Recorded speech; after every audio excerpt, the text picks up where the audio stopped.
nanohub.org. Online simulation and more for nanotechnology. Today we have with us Dr. Tomika Simeon. She is an assistant professor of chemistry at Dillard University, as well as a K-12 and higher education STEM advocate. Dr. Simeon received her bachelor's degree in chemistry at Tougaloo College before earning her PhD in physical chemistry from Jackson State University. And I'm going to go ahead and pass the presentation over to Dr. Simeon so she can tell you more about herself and how she uses nanoHUB in her courses. Thank you for that lovely introduction, and good morning, everyone. Thank you for attending this training on an introduction to computational chemistry using the Northwestern tool for nanosciences. It's a simulation toolkit in nanoHUB, and I would like to thank the organizers, Purdue University, Drs. Fulton, Strahan, Joe, and Rita Boo for their assistance and their support. So briefly, just a little bit of background about myself. I was born and raised in Jackson, Mississippi, and I attended Tougaloo College in Mississippi, graduated in chemistry. And after Tougaloo, I wasn't quite sure what I wanted to do. So I took a gap semester and went to Monrovia, Liberia, and conducted mission work there and taught biochemistry and chemistry there. And later came back to Jackson State University, where I obtained my PhD in physical chemistry from Jackson State. And after Jackson State, I conducted my postdoctoral research at Northwestern University, where I started working with the nanoHUB and where I was introduced to the nanoHUB there. And after Northwestern, I have been at Dillard University for about 5 years, but I have used the nanoHUB resources for close to 10 years, or a little bit over 10 years. And it's been an excellent resource for myself and also my peers and students that I mentor. So at Dillard University, Dillard University is a small HBCU located in the heart of the greater New Orleans area. There, we value undergraduate research projects and different types of collaborations among faculty and students. And for a small undergraduate institution, Dillard values undergraduate research because it helps promote students' understanding of conducting research, especially when they go to internships. It prepares them for these internships and fellowships, and ultimately it enhances their research portfolio. Likewise, the same is true for various faculty members as well. And upon arriving at DU or Dillard, the nanoHUB was the first resource I used to establish an undergraduate research program there. And again, I'm extremely thankful and appreciative. So in terms of like building my research portfolio at Dillard University, the foundational pillars that most undergraduate STEM courses and laboratories use are experiments, whereas in experiments, you're doing various measurements and methods, and you're using various tools with data from these experiments. Students are learning about data handling and software and codes that they may need to use to manage this data. And also, in my field, computation. And with computation, you can use, or students can use, quantum or different types of modeling methods to study different types of chemical phenomena. And at the heart of my motivation, since I'm a computational chemist, is to incorporate the nanoHUB in the courses that I teach to have the link between experiments and data and also computations using, for example, the tools that I'm presenting today. So in the end, simulations not only help students understand complex phenomena, but they also play an important role in research and industry, where they are used to gain insight into the behavior of systems and to shorten the development cycle for new projects. Since I've been there at Dillard, students have done work and research using the nanoHUB and have presented their research from the nanoHUB at research days at Dillard, other national conferences, and other presentations. They have maximized their experience and have shared their journey using the tools in written communication for various graduate school applications, interviews, scholarships, and fellowships. So for example, here we have a student, Leah. This is she's since graduated from Dillard, but her freshman year, she used the nanoHUB to calibrate the nature of non-covalent interactions with supramolecular complexes using the QC lab that will be presented today. So she was able to talk about this in terms of her enhancing her resume and also crafting a research statement and landing like other fellowships and also internships throughout her matriculation at Dillard. So just briefly, here are the different courses and research projects I have incorporated nanoHUB in. So the first is physical chemistry part 2, whereas in part 1, we focus on thermodynamics. In part 2, we focus on quantum mechanics. And I've used all the labs that are part of this tool for my physical chemistry course in chemical instrumentation and selected topics. I've used the data science modules, a part of nanoHUB, and for our NASA student rocket launch competition and our Louisiana Aerospace Catalyst experiences for students. It's a ballooning project that's also affiliated with NASA. I used the modules, a part of nanoHUB, that taught students the importance of having Jupyter notebooks, but more importantly, how to create and manage Jupyter notebooks. And it's been a phenomenal experience for myself and also for the students. So now I will introduce the tool and explain the different steps of using the tool. And by using these simulations in the classrooms, students not only gain some fluency in the use of specific simulation tools, but they're able to interact with abstract concepts in a more concrete way through the visualization capabilities that these simulations provide. And these simulations that are fully interactive provide students with the opportunity to design their own virtual experiments, and also use as instructors can modify the different laboratories to fit your research as well.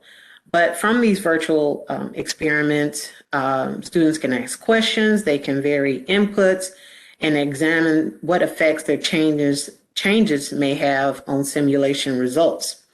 And so this interactive engagement with simulations can enrich the student learning experience as students learn from both fundamental physical concepts and the limits of different types of computational methods. So this is, once we go through the exercise, this is the GUI or the application window that will pop up once we are started. And I can tell you just briefly how this came about. So at the time, while I was a postdoc, faculty in engineering were interested in teaching quantum mechanics to engineering students. And so I was tasked with creating exercises that were geared towards engineering students that would teach computational chemistry, or quantum mechanics for short. So it's important that engineering students and other science students be introduced to the idea of modeling, which lies in the heart of engineering problem solving, and the use of these simulation tools. So simulations not only help students understand complex phenomena, but they also play important roles in research and industry where they gain insight into the behavior of systems and to shorten the development cycle for new products. So that was the purpose of, or how this came about. And since it has come about, other types of laboratories and exercises have been created that are a part of it. So the first thing to do is either create an account by registering with the nanoHUB, and then after you have registered for the nanoHUB, then you can log in, and we'll go through this again. And so once you log in, or once in nanohub.org, if you haven't used the tool before, one can do just a simple search by using the acronym. And after you've used it once, the acronym link should then appear underneath My Tools. And this is My Tools shown here. And after creating your account, you go to My Tools and search for that tool or this tool. And after selecting the tool application, the window will pop up. So this window will pop up right here. And once this window, GUI window pops up, you have various of other types of applications underneath here. One is QC Lab. That's the one that we will be using today. Under the QC Lab interface, the user can select from predefined molecules. You can copy and paste coordinates or manually upload coordinates from your desktop directly into the tab. And so you have a tab for QC Lab that the three tabs that I use in general are molecular geometry, theoretical model, and properties. And so once you have done that, you can then select from the different types of exercises that have been created and that are a part of the nanoHUB. So for example here, the physical chemistry labs that I have used in the past with this tool, which are methanol, thermodynamics, thermochemistry, and salvation, the chemical and physical properties of substitutional dope nanodiamonds, chemical and physical properties of endohedrally dope nanodiamonds, and the optical properties of substitutional and endohedrally dope nanodiamonds. And for today's exercise, we'll focus on the chemical and physical properties of endohedrally doped nanodiamonds. So today we'll focus on the chemical and physical properties of endohedrally doped nanodiamonds. A part of this exercise, there are 10 different XYZ coordinates for the dope systems are the hydrated systems and the dehydrated systems as well. And those coordinates are provided for you to use at a later date if you choose. So the objective of this exercise is to elucidate the various chemical stabilities of various types of nanodiamonds, such as hydrogenated, HNDS, or dehydrogenated, DHDS, nanodiamonds with different types of dopants, such as oxygen, sulfur, silicon, calcium, magnesium, and beryllium. From this exercise, students can learn about stabilization and complexation energies. They will be introduced to first ionization energies, And also they can examine the electron charge distribution in terms of the charges on the various atoms throughout the nanodiamond, throughout the entire complex. And then they can also look at the optical properties or study the optical properties of these complexes as well. So just briefly, nanodiamonds are interesting due to their excellent mechanical and electronic and optical properties, and often the content of dopants is used to classify nanodiamonds, including hydrogenated and dehydrogenated nanodiamonds. And these carbon nanostructures have been used in nanoscience and nanotechnology for a multiple of different industries and research areas. And since they're so large to be studied like in a class setting, for this laboratory exercise, we considered much smaller but equivalent structures that have less than 30 carbon atoms. So this basically just shows a picture of nanodiamonds that are in solution. And again, they're relevant for different types of biological materials and applications, and for the semiconducting industry and other industries as well. Here are the study complexes for this exercise. So we will use the electronic structure calculations to study the hydrogenated and dehydrogenated nanodiamonds doped and compare our results with each other, the hydrogenated nanodiamonds versus the dehydrogenated nanodiamonds.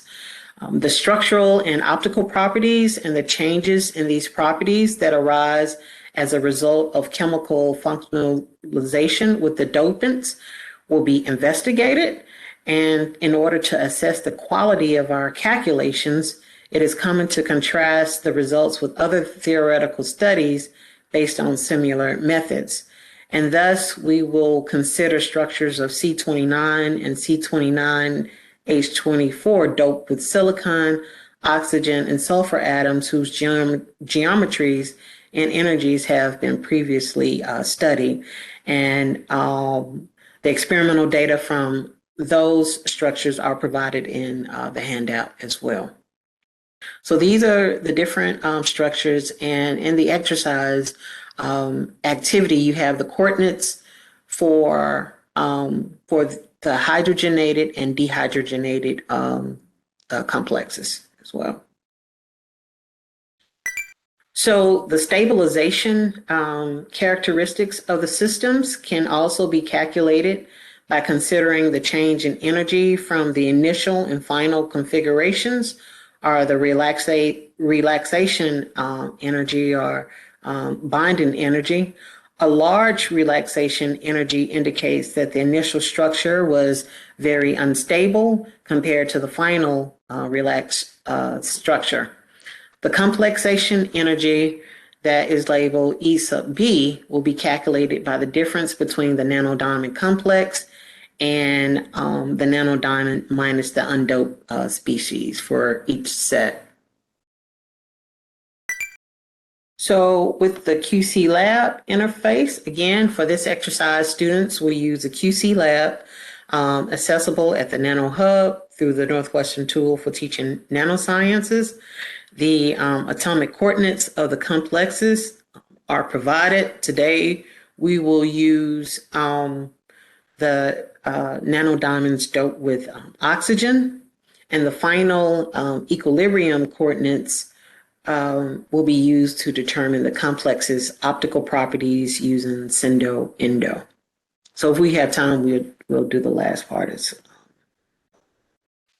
So once you have logged in, this is the QC lab interface. At this point, you may start the application by clicking on the Launch tool button. The window in the program's GUI will appear as shown here. The pop-out feature of the tool may be activated by clicking on the button where it says pop out. It will be it will create a dedicated window to the tool on your local computer that facilitates the work. If you wish to continue working on the current project from a different location or computer, you may close the browser and then shut down the computer when you log back in the nanoHUB. All will be as you had left it. Even if a job was running, it will continue running on the background, or most likely it will finish the calculation in the meantime. Do not, however, click on the close button unless you wish to terminate your QC lab session for good. So on the QC lab interface right here, you have a link for the input and you have a link for simulate. Right here where it says QC lab task, you can use predefined coordinates. You can upload your coordinates or paste your coordinates in the tool. For today's exercise, we'll use the upload tool to upload the coordinates. Once you have uploaded your data in the format that you need to upload your data in, it would need to be in Cartesian coordinates.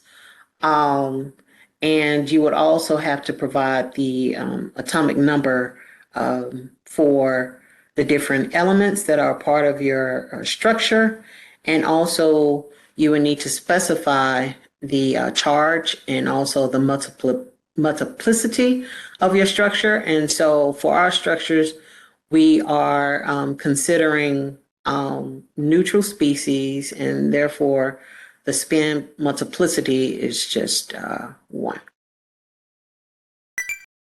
So once you have uploaded your the coordinates, then you would need to decide what type of theoretical model you would like to use in terms of the basis sets and also the theory. And so for this example and for this exercise, we'll use the semi-empirical method, PM3, that is based off of experimental parameters, for short. So once you have uploaded your coordinates, it will, the window will look like this, or it should look like this. And this is the structural model for the neutral complex. And then afterwards, you go through and just make sure that you have specified the correct basis set in semi-empirical method. We have, again, we're using PM3, but there are other semi-empirical methods here that you may want to have your students to compare the energetics and the physical and other chemical properties, comparing the different semi-empirical methods. So after you have so once you have everything uploaded, you'll then click simulate, and this will start the calculation right here. And so after you click simulate, you will have your output geometry, or the molecular geometry, after the computation have finished. This screen will automatically appear, showing you a picture of your structure and its atomic configuration, and also the numeric system for the various atoms a part of your system. From here, from the output log, you can obtain the various energetics from your system by just a simple search. And we'll do that in a few minutes using this find bar located here.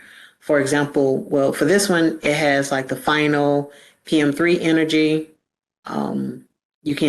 Students can get this energy from all of their calculations to fill out like a table for the various schemes that we discussed earlier, and also to compare the various Mulliken population charges. So this is an example of the atomic charge population analysis that is created after the simulation has finished, where you can see or get an idea of the charge distribution throughout the entire nanodiamond, and that may be useful. And these are the coordinates, are the final equilibrium coordinates once the simulation has completed, that you can use for other type of simulations within the Northwestern tool, such as Endo to get the optical spectra for the different molecules or nanodiamonds that we are studying. So at this time, I'll actually go through this exercise with you, and so to walk you through it and to answer any questions. You'll go here and you'll go to login, and you place in your login information. All right. And then, like I stated before, if you're new, you can either search right here, and you can either type in, the tool name or what other tool that you're, trying to use. And so I'll just type it in right here. But also, if you go to your dashboard in nanoHUB, it will also be here as well. Okay.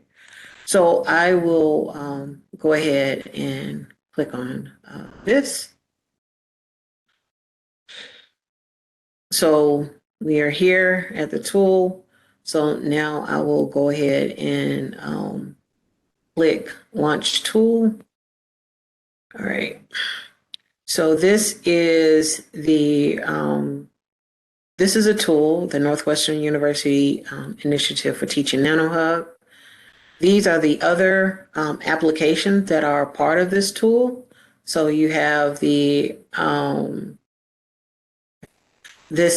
have other tools available within here, such as the theoretical visualization of ED, electron density, the molecular structure tracer, the QC lab, which we'll use today, the UV spec tool, and the Endo tool. So now I'll click on QC lab. And so the QC lab GUI appears, and shown here is we have like input and we have simulate right here.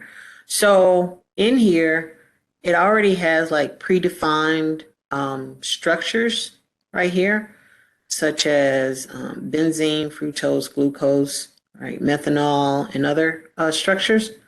But if you click on, you can either download or upload. So we'll click on upload. This will appear. You can either upload a file, but from my experience, it has been just useful just copying and pasting the text here. So what I would do is just copy and paste the text here. So you can delete this wording right here, and let me go back and recopy my my coordinates. So I am about to copy and paste the hydrogenated nanodiamond dope with oxygen. So I'll just paste the coordinates here, the XYZ coordinates here. And so then you'll click on upload. And I would just close this window. Then you'll want to go to, so you have your molecular geometry. You can leave the point group as it is, but if you have other molecules that you have to specify the point group, you could do it here. And then you have your atomic coordinates, all right? So then after you have uploaded your atomic coordinates, you click on theoretical model. And for this example, since we're using a semi-empirical method, correlation methods and salvation model, we don't worry about that. But what you would do is you'll click on basis set, and then you'll specify a semi-empirical calculation, right? And so we said that we will be using the PM3 semi-empirical method for these calculations, but you have these other methods that you may want to have students to calibrate the energetics of the various systems from these three different semi-empirical methods. So I'll click on PM3, and I'll go back to my molecular geometry, and then after that I will hit simulate, and now it's simulating. So for all of your calculations, to make sure everything was complete, you always want to look for in the output. So this is the output log of the file right here. So we can just scroll all the way down.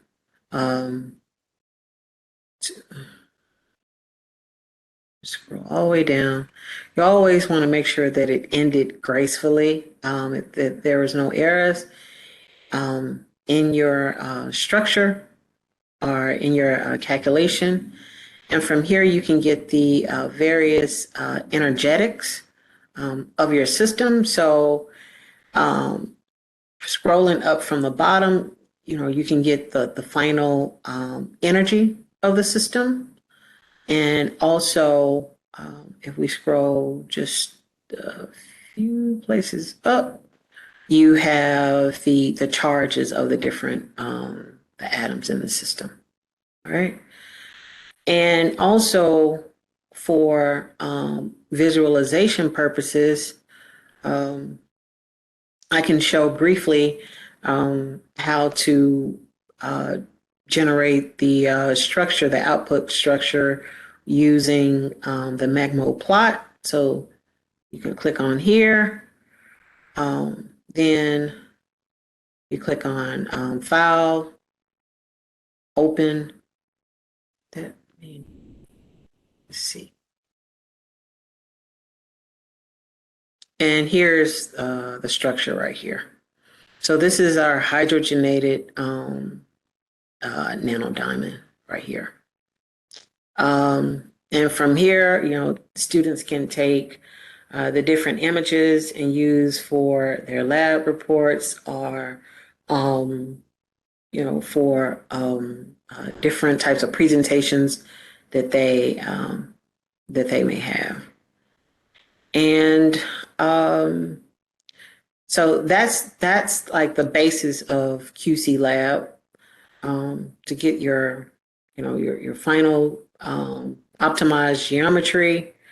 I've demonstrated where you find the energetics, and for the Sendo for QC Lab, all of the information that's useful for these labs are really towards the end of the output log, and that's really the basis of the QC Lab for this type of exercise with the nanodiamonds.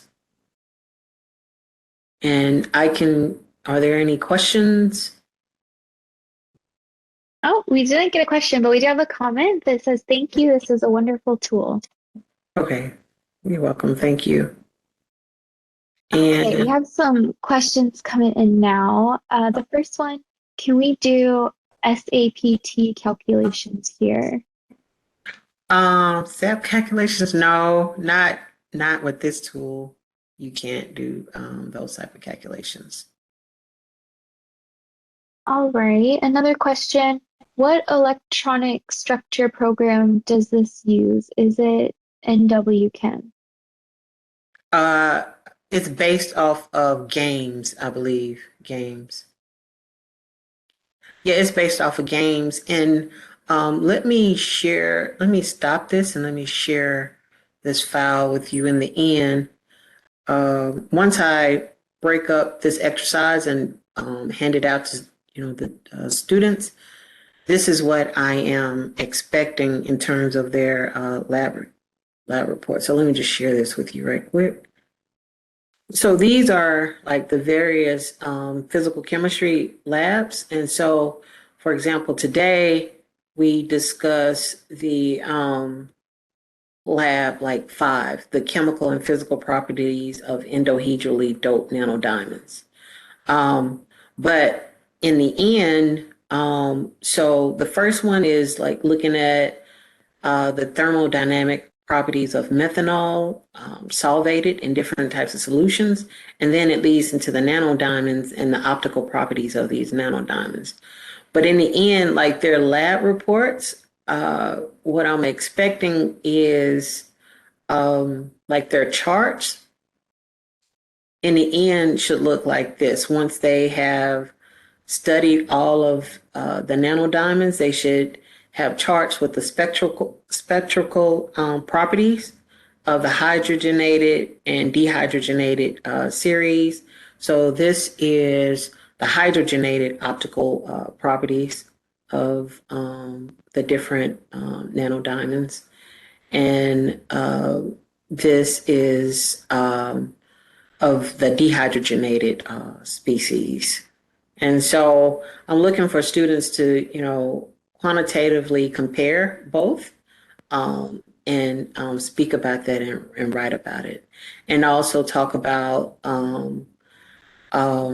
the absorption spectrum of these different dopants as well, and in terms of the UV spectrum. So that's, and all of this is provided on the nanoHUB link as well for you.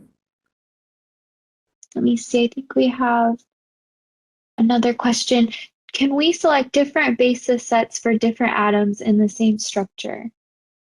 Oh, no, not with this tool, but I'm sure you can there may be another tool that you can do that. All right. The next question, how does the PM3 results compare with higher level of theory?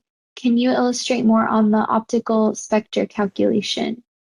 Right. So, so the first part, like when you compare the PM3 method with higher levels of theory, for this exercise with the nanodiamonds, since the structures are quite large, I don't use I don't study DFT with various basis sets because the calculations will take a long time. And but for like the first exercise, where we studied the thermodynamic properties of methanol, basis size effects, and the effects of solvation is taken into account because those systems are much smaller. And for the second part of that question, where it concerns the SINDO and ENDO, the optical spectra, those calculations are quite fast and quite robust. And for that calculation, you still have to use a semi-empirical